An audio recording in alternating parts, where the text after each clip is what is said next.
მოგესალმებით პირველ რიგში ჩვენ და განვიხილოთ პერსპექტივა როგორიც არის ქვეყნისგან. ზის მაჩვენებლები ჩვენ მოგეხსენებათ ბოლო წლებში ჰქონდა საკმაოდ კარგი და მაღალი.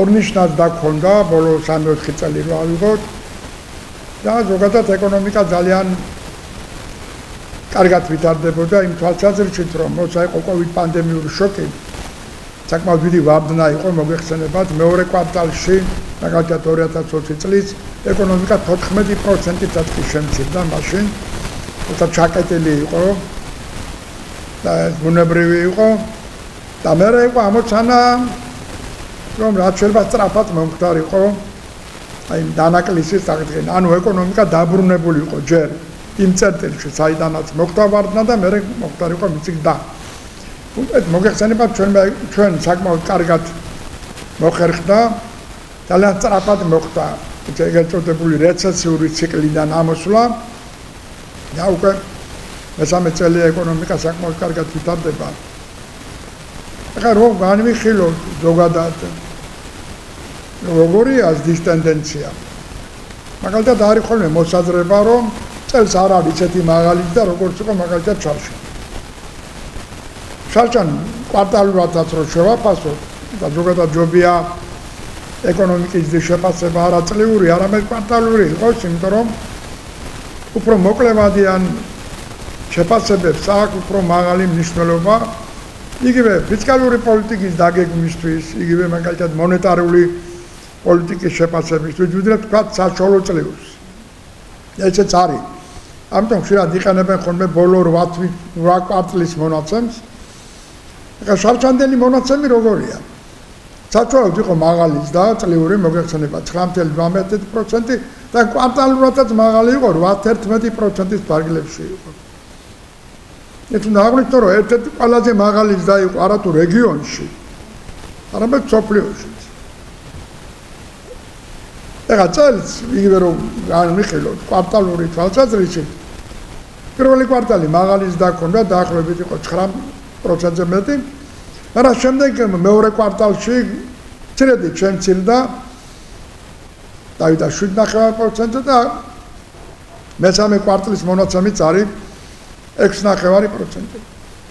ნუ პროგნოზითაც რო ავიღოთ ჩვენ წლიური მაჩვენებელი დაახლოებით იქნება ალბათ 7.3-7.4%. სავალუტო ფონდის პროგნოზით არის წლიური ზის შეფასება 7.2%, იგივეა დაახლოებით, რაც არის ევროპის რეკონსტრუქციის და განვითარების და მსოფლიო ბანკის პროგნოზებით. თუმცა ევროკომისიის ანგარიში, რომელიც ახლა ბოლოს გამოქვეყნდა, კიდევ უფრო მაღალია პროგნოზი დაახლოებით 7.3% და ეს რეალურიც არის. მაგრამ ახლა ეკონომიკა კრიზისში კი არ არის გადასული, ბევრს რო გონია. ეს ტერმინები მინდა განმარტო. ხშირად არის სპეკულირება ამ თემაზე, რომ ეკონომიკა შარშან იყო 9.8 წელს არის იქნება სავარაუდოდ 7 წელი, ანუ შემცირებულია. კი ბატონო, ეკონომიკა ზრდა არის შემცირებული, შედარებით განმარტავ რომ ეკონომიკის და კი არ არის შემცირებული. ეკონომიკის ზრდის იმპულსია შენელებული, ზრდის იმპულსი იმიტომ რომ როცა ეკონომიკა იზრდება თუნდაც 7.3%, იქ ლაპარაკი რაღაცა შემცირებაზე ან კრიზისზე არის პირდაპირ თქვა არასწორიც და უადგილოც. უბრალოდ აი ეს შენელება ამ ზრდის იმპულსისა მოსალოდნელიც იყო, იმიტომ რომ ეკონომიკას ახასიათებს ციკლურობა. ბუნებრივია მუდმივად ორნიშნავს და ეკონომიკას ვერ ექნება.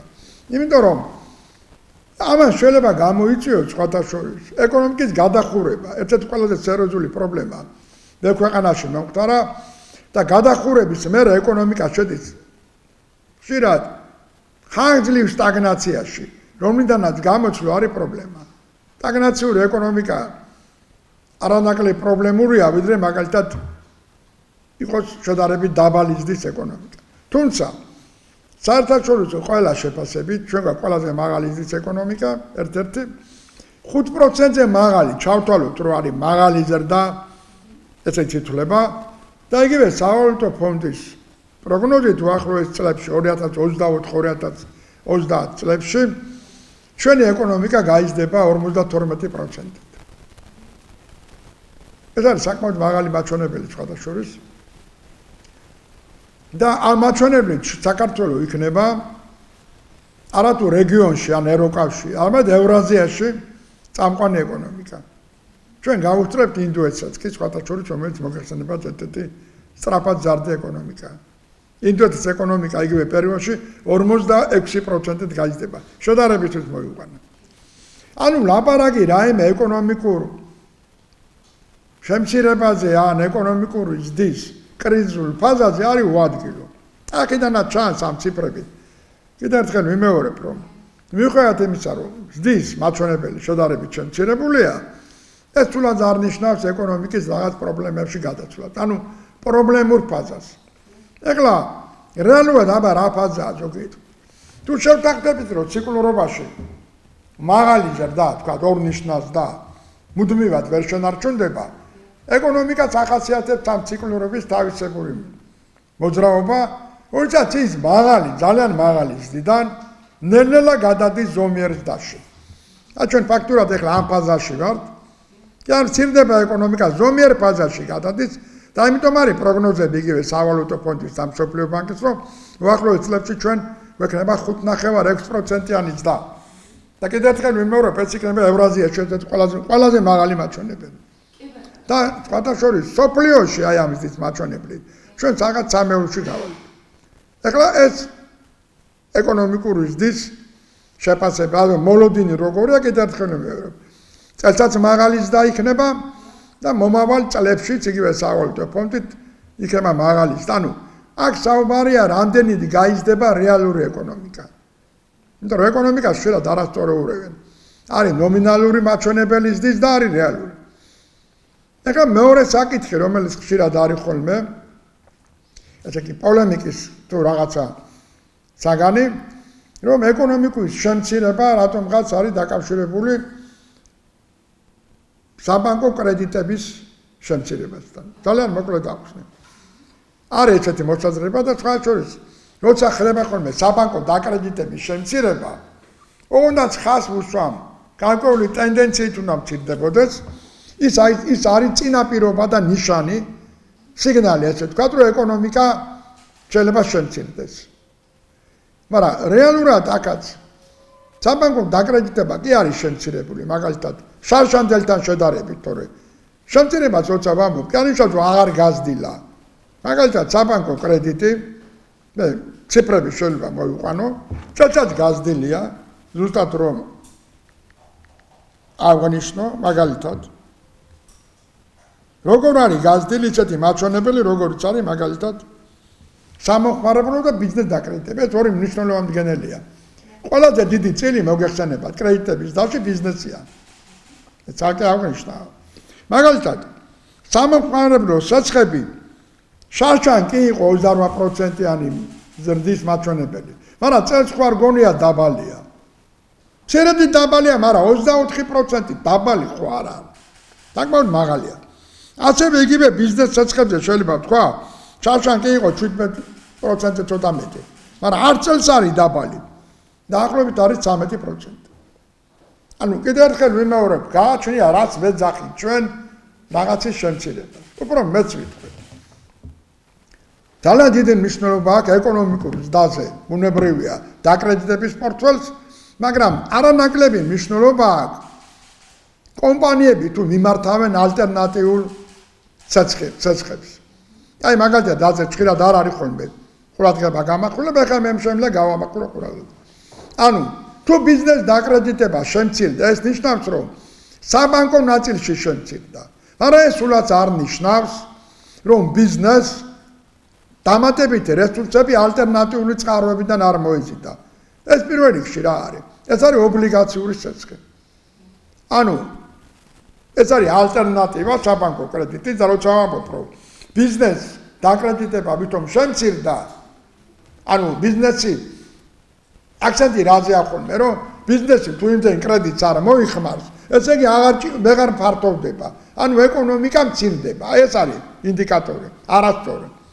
ამ დროს მე შეიძლება მოვიყვანო მაგალითი, რომ შარშან 2024-ში ბიზნესმა 11 წამყვან კომპანიაზე ლაპარაკი კაპიტალის ბაზრებიდან, ეს არის ალტერნატივა საბანკო კრედიტის 570 მილიონი ლარის თანხა მოიწვია, ანუ ობლიგაციების გამოშვება. თქვენ გაინტერესებთ წელს რამდენია გამოშვება? მე გეტყვით, რომ მარტო 3 წამყვანმა, სხვილმა ესე ვთქვათ, კომპანიამ ქართულმა 2 მილიარდამდე ლარის ობლიგაცია გამოუშვა. ეს პატარა ციფრი ხო არ გონიათ? აი შარშან ხო იყო 570. წე დაახლოებით 2 მილიარდამდეა. როცა ლაპარაკია, რომ შარშანთან შედარებით საწყები შემცირდა, მოდი ამ ჭრილში განვიხილოთ. მაგალითად, შემიძლია მოვიყვანო, რომ ვინ რამდენი ისეცხა. მაგალითად, მოგეხსენებათ, რომ სიკრო ჯგუფმა ცოტა ხნის წინ ეწყდება წლის მეორე ნახევარში ხაზი მინდა გაუსვა, რომელიც ჯერ არ არის საბანკო დაკრედიტებაში ასახული. ეს არის 400 მილიონიანი ევროპონდი განათავსა. 400 მილიონი ევროპონდი არის ლარზე რო გადავიყავ საკმაოდ დიდი თანხა, მილიარდზე მეტი. ამის გარდა აი რო ავიღოთ, მანამდე საქართველოს ჯანდაცვის ჯგუფმა 350 მილიონი ლარის ობლიგაციის ემისია განახორციელა. ეხლა როცა საუბრობ ამ ემისიებს, იქვე უნდა აღვნიშნოთ ბოლო ინფორმაცია საქართველოს ბანკის მიერ 450 მილიონ ემისიაზე, რომლის ღირებულებას აი ევრობონდებზე ლარის ნომინალში ოღონდ გამოშვებული მოთხოვნა იყოს 1.3 მილიარდზე. ანუ რას ნიშნავს ეს? ჯერეთი ნიშნავს, რომ ეკონომიკა თუ მცირდება, ამდენ ფულს არავინ არ ისეცხებს. ანუ 2 მილიარდამდე ეს არის ალტერნატიული თანხის მოძებნა არა ბანკებიდან, არამედ კაპიტალის ბაზრიდან. მეორე, საინვესტიციო ფონდი როგორი უნდა იყოს? ეს არის ძალიან მაღალი, ქვეყანაში არის ძალიან კარგი საინვესტიციო ფონდი, ამათაც არის ხოლმე ხშირად მინიშნებები, რომ ხაცა საინვესტიციო ფონდი თვითონ ქვეყანაში გაუარესებული, ანუ საუბარი არის იმ დაძაბულობაზე, რომელიც არსებობს საქართველოს ხელისუფლებასა და თუნდაც ევროკავშირის ბრიუსელის ბიუროკრატიას შორის, ხო? კი ბატონო, მაგრამ ვინ იყო ამ ტრანზაქციების, ესე ვთქვათ, მენეჯერები? ეს არის უმსხვილესი საინვესტიციო მსოფლიო ბანკები. ანუ ვინც უზრუნველყოფდა ინვესტორებთან ურთიერთობას, ანუ ამ თანხის მოძიებას. ეს არის Citi ჯგუფი, JP Morgan Chase, ასევე არის არანაკლები სიძლიერის შვეიცარიული UBS ბანკი, საინვესტიციო ბანკებია. ანუ ინვესტორებში მოთხოვნა ქართულ ფასიან ქაღალდებზე, როცა მაღალია, ეს ნიშნავს, რომ საინვესტიციო გარემო არის მაღალი და არის მზარდი. აქედან გამომდინარე საუბარი ასე, რომ ახან პროცენტულად რაღაცა შემცირდა, ეს აისახა ეკონომიკაზე, არის არასწორი, იმიტომ რომ როცა კომპანიები, მსხვილი კომპანიები ამხელა თანხებს კაპიტალის ბაზრებზე იზიდავენ, ეს ხო ინვესტიციაა. სად მიდის ეს ინვესტიცია? ეს მიდის ენერგეტიკაში, ეს ინვესტიციები მიდის ტრანსპორტში, ეს მიდის ინფრასტრუქტურაში. ანუ იმ მსხვილ მიმართულებებში, რომელიც საბოლოო ჯამში ახდენენ მთლიანი შიდა პროდუქტის კონტრიბუციას. ანუ ხელს უწყობენ ეკონომიკურ ზრდას. აი აქედან გამომდინარე ჩვენ უნდა ვისაუბროთ, თუ როგორი იქნება აი ამ წლების შედეგი. ახლა მე შემიძლია იგივე ვილაპარაკო მაგალითად შუა დერეფანზეც. დიახ, აი ბატონო გიორგი, გადავიდეთ შუა დერეფნის თემაზე და უნდა გითხოთ ეს კითხვა დაგისვათ, რომ თუ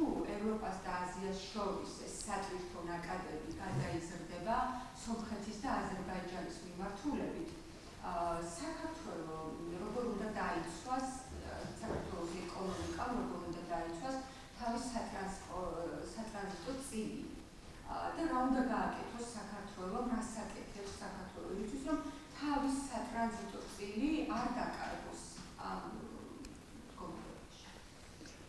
შუადერეფანი ბუნებრივია, რატო ქვია მას შუადერეფანი? ესე იგი ის არის დამაკავშირებელი მნიშვნელოვანი სატრანსპორტო არტერია რამდენიმე მსხვილ რეგიონს შორის. ანუ შუადერეფანი ფაქტობრივად ტრანსკონტინენტალური დერეფანია. ანუ ამ დერეფნით, ამ შუადერეფნით რა ხდება? იგივე აზიური ტვირთის, თქვა ჩინური ტვირთი იქნება, თუ შუააზიური ტვირთი, ამ ტვირთის ტრანსპორტირება ხდება სად? ევროკავშირში. ბუნებრივია, შემდეგ თურქეთის გავლით ხდება ევროკავშირში და შავი ზღვის ანუ საზღვაო არტერიებითაც. შუადერეფანის ფუნქცია ეგ არის. ეხლა როცა ლაპარაკია შუადერეფნის დატვირთვაზე, ეს ნიშნავს, რომ დღეს ჩინეთსაც ჭირდება ეს დერეფანი, როგორც სახმელეთო არტერია. იმიტომ რომ ჩინეთი არ არის საზღვაო ქვეყანა. ანუ ჩინეთი, მაგალითად, ბრიტანეთი არის წმინდა საზღვაო ქვეყანა, რომელიც ძირითადად ტრანსპორტირებს, ანუ სავაჭრო ოპერაციებს გადაძიდვებს, ესე ვთქვათ, ახორციელებს ზღვით. აი ამერიკის შეერთებული შტატების არის საზღვაო ქვეყანა, რომელიც ოპერაციების, ანუ სავაჭრო ბრუნვის დიდ ნაწილს ახორციელებს ზღვით ასევე. ხმელეთითაც ახორციელებს ბუნებრივია, იგივე ვთქვათ, მექსიკაში ან კანადაში. მაგრამ ჩინეთი არის წმინდა წყლის სტრატეგია ჩინეთის, იმიტომ არის აი აბრეშუმის ერთი სარტყელი რო აქ მაგათ სტრატეგიაში, ეს არის წმინდა სახმელეთო ქვეყანა. ანუ მისთვის თავარი არის სახმელეთო არტერიები. ეხლა ევროკავშირს შევხედოთ. ევროკავშირსაც ხო ჭირდება ჩინეთი. ევროკავშირი თუ ბრიტანეთი, ახალი ბრიტანეთი, ახსენე იყო ევროკავშირის წევრი აღარ არის. მაგრამ ევროკავშირიც ფაქტიურად არის სახმელეთო ქვეყნები. ნუ შავი ზღვა ფაქტიურად ჩაკეტილი ზღვა გათითლება და არა ვთქვათ, ღია ესე ვთქვათ აკვატორია. აი ასეთ მოცემულობაში საქართველოს სატრანზიტო წილი როგორ შეიძლება არ დაიკარგოს და საქართველო ამისთვის რას აკეთებს თქვენი შეფასებით? ახლა თუ განვიხილავთ, რომ ეს ომი უკრაინაში მაინც დღეს თუ არა აბა დასრულდება და რომ დღევანდელი სიტუაცია შედგეს ვაჭრობა ჩინეთსა და ევროკავშირის შორის არ შემცირებულა. პირიქით მოთხოვნა უფრო მზარდია. დღევანდელი სტატუს-კვო რო ამოვიდეთ. რაგან უფრო მზარდია და ევროკავშირია სხვათა შორის დაინტერესებული ჩინეთთან ვაჭრობის გაძლიერებით, რომ ევროკავშირში ეკონომიკური სიტუაცია არ არის მთლად კარგი, იმიტომ რომ იგივე ენერგომატარებლების გაძვირებამ ევროკავშირის ბევრი ქვეყნის ეკონომიკაზე იმოქმედა ნეგატიურად და ზდაც ევროკავშირში პროგნოზი არის 1% ნახევარი.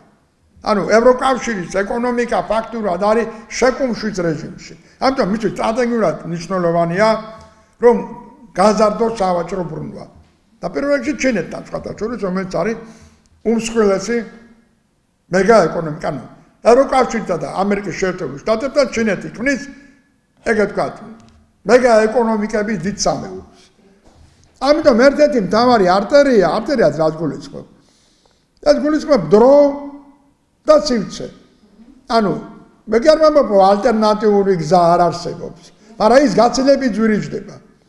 ამიტომ აქ ამ შუადერეფანს ესეთი დიდი დატვირთვა და მნიშვნელობა. მეორე შუადერეფანი ჩვენთან არ არის მხოლოდ ტრასა. აი ბევრს ეცვლება.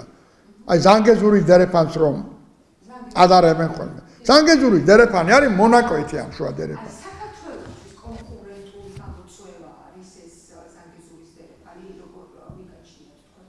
ხოდა მაგას ვამბობ, რომ ზანგეზურის დერეფანი ვერ იქნება ჩვენი შუადერეფნის ალტერნატივა.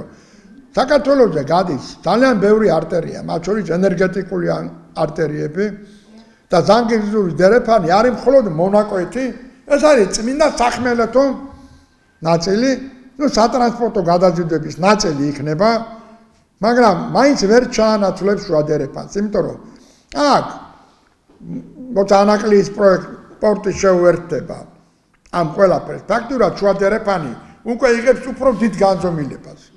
იმიტომ რომ საზღვაო გადაზიდვებს აქ არა ნაკლები მნიშვნელობა. ჩვენი პრობლემა რა არის? რომ არა გვაქვს ღამაწყლავანი პორტი. ანუ დიდი გემები ვერ შემოდიან და თვითღირებულება საერთოდ საქონლით საით არის, რაც უფრო დიდ ტვირთს აიღებს გემი. ამიტომ რაც უფრო დიდია ტვირთზიდვა, ანუ გადატანა, მით უფრო ნაკლებია მისი თვითღირებულება. ამას ძალიან დიდი მნიშვნელობა აქვს. ამიტომაც ვამბობ, რომ პერსპექტივა შუა დერეფნის განსხვავებით სხვა შორის სხვა ალტერნატიული დერეფნის არის ძალიან კაი. ანაკლიის პროექტი და ჩვენ ვიცით 2029 წელს მოხდება მისი გაშვება. მიუხედავად იმისა, რომ არის აქ სპეკულაციები, რომ ჩინური მხარემ ვითომ თავი შეიკავა ამ პროექტში მონაწილეობაზე, რაც არის აბსოლუტურად არასწორი და არის პირდაპირ ვიტყვის ტყუილი. პირიქით, საქართველოს როგორც ერთ-ერთი მხარე და მოგეხსენებათ ჩვენ 51% გვაქვს ამ პროექტში, ახორციელებს თავის წინ ვალდებულებებს, ეს არის პორტამდე მისაყვანი ძირითადი ინფრასტრუქტურის გამართვა. ეს არის გზები, ეს არის კომუნიკაციები და ასე შემდეგ. ეს შენობლობა მიმდინარეობს. ამიტომ ჩვენ როგორ უნდა შევხედოთ? დღევანდელი გადმოსახედიდან კიდევ უფრო გაზრდილია ევროპასა და ჩინეთს შორის ვაჭრობის, ესე ვთქვათ, პერსპექტივა, რომელიც დიდი ერთ-ერთი არტერია მნიშვნელოვანი გავა შუა დერეფანზე. მეორე, გაფართოების პერსპექტივა შუა დერეფანსაა კარგი, ეს ანაკლიის პროექტი. მაგრამ თქვენ არ იფიქროთ, რომ მხოლოდ ანაკლიის პორტი არის მნიშვნელოვანი. ანაკლიის პორტი რო კეთდება, ინფრასტრუქტურა თუ ლოჯისტიკა მიყვება ამ პორტს. ანუ ლოჯისტიკა უმჯობესდება ჩვენი და გადაზიდვების მთავარი ელემენტი ლოჯისტიკაა. კი ბატონო, აი ბატონო გიორგი, როცა ზანგეზურის დერეფანზე ვსაუბრობთ, ეს ქმნის რეგიონში ახალ სატრანსპორტო ქსელს. მიგაჩნიათ თუ არა, რომ საქართველოს უნდა ინტეგრირდეს ამ ქსელში? თუ მხოლოდ კონკურენტული მომენტი არის აქ ამ ზანგეზურის დერეფნის თემა? ეხლა სატრანსპორტო არტერიები სამი არის, რო იცოდეთ. ერთი არის სახმელეთო, კონტეინერული გადაზიდვები, რასაც ქვია. მეორე არის საჰაერო, აი ახალი აეროპორტის მნიშვნელობას, ამიტომ აქვს დიდი მნიშვნელობა, ანუ ლოჯისტიკა რო ვახსენე. ხო, საჰაერო არანაკლები მნიშვნელობა აქვს, იმიტომ რომ ბევრი ტვირთი ჰაერით გადადის სხვათა შორის, მაგალითად მედიკამენტები და ამის ტიპის სწრაფად ფუჭებადი პროდუქცია ყველა გადადის რითი? ჰაერით, საჰაერო ტრანსპორტით. რატო? იმიტომ რომ სწრაფია უფრო ვიდრე მაგალითად თუნდაც სახმელეთო არტერია. მესამე, საზღვაო აკვატორია. ანუ ჩვენ როგორც შუა დერეფანი პერსპექტივაში ვარ სამივე ძირითადი არტერიის განვითარების დიდ ფაზაში. ეს არის საჰაერო, ეს არის სახმელეთო და ეს არის საზღვაო. აი ესეთი მულტი, ანუ კომბინირებული გადაზიდვების დერეფანი ბევრი არ არის მსოფლიოში. ამიტომ უნიკალური დერეფანი ეს არ არის მხოლოდ რაღაცა. ამის გარდა თქვენ იცით რომ საქართველოზე რა გადის კიდე? გადის სხვა არტერიების მაგალითად ტრასეკას დერეფანი იგივე. გადის რა? გადის ნავთობი, გადის გაზი. აბა ძალიან დიდი მნიშვნელობა აქვს. ანუ ჩვენ ვართ უნიკალური მრავალ მოდალური დერეფანი, რომელიც გაფართოების პერსპექტივა არის ძალიან მაღალი და აი ეს დერეფანი ამ დერეფანს ექნება თავად ეკონომიკაზე მულტიპლიკაციური ეფექტი. იმიტომ რომ ეს მშენებლობები რო დაიწყება, თუნდაც ანაკლიის პორტის, ვინ იქნება კონტრაქტორი ან ქვეკონტრაქტორები? იქნება ქართული კომპანიები. ანუ მასალა, ანუ ნახე ფაქტი ვინ უნდა მიაწოდოს? ქართულმა კომპანიებმა. ანუ ფაქტურად რო ამბობენ რომ აქ დასაქმდება 10,000, ეს არის პირდაპირი ეფექტი. მაგრამ რო ავიღოთ არაპირდაპირ ეფექტით, რამდენი კომპანია მიიღებს შეკვეთას, ანუ რამდენი ადამიანი დასაქმებდა. ამაზე კი არ არის ხოლმე საუბარი.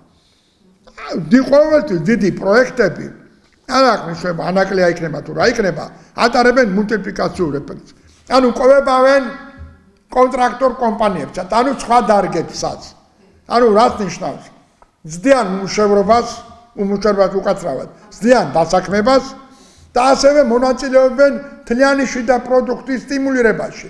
დაახლოებით 1-3%-მდე მხოლოდ ერთ პროექტს შეუძლია მოახდინოს თლიანი შიდა პროდუქტის ზრდის სტიმულირება. 1-3% პატარა არ არის. მხოლოდ ერთ პროექტს და მე აღარ გულისხმობ მის მულტიპლიკაციურ ეფექტს.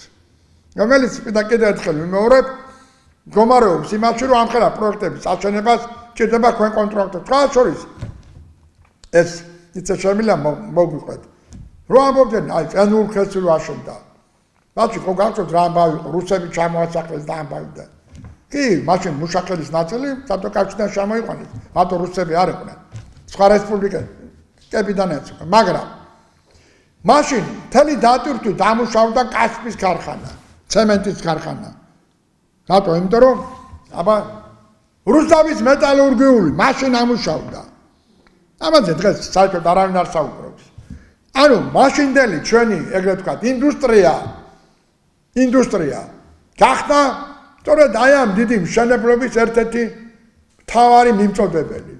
ანუ ეს მშენებლობები არ არის მხოლოდ ამდენი ადამიანის დასაქმება ან უმუშევრობასთან რაღაცა კავშირი. პირიქით, ეს ახდენს ყოველთვის მულტიპლიკაციურ ეფექტს სხვა დარგებზე. და ახლა იგივე ხდება ანაკლიაზე. ეს ხო არ არის ერთდღიანი პროექტი, რამდენწლიანი პროექტია. პირველი გემი 29 წელს გავა. ეს კი არ ნიშნავს, რომ პროექტი დახურულია. ეს პროექტი კიდე გაგრძელდება. დაახლოებით ეს საუბარი არის 32 წლამდე ეგრე იყო. თავდაპირველ პროექტშიც და იქნება ეკონომიკური ზრდის კარგი ლოკომოტივი, რომელიც გაკაჩავს ეკონომიკას. ამიტომ ესე შუა დერეფნის ერთ-ერთი მნიშვნელოვანი კომპონენტია, კომპოზიტია უბრალოდ.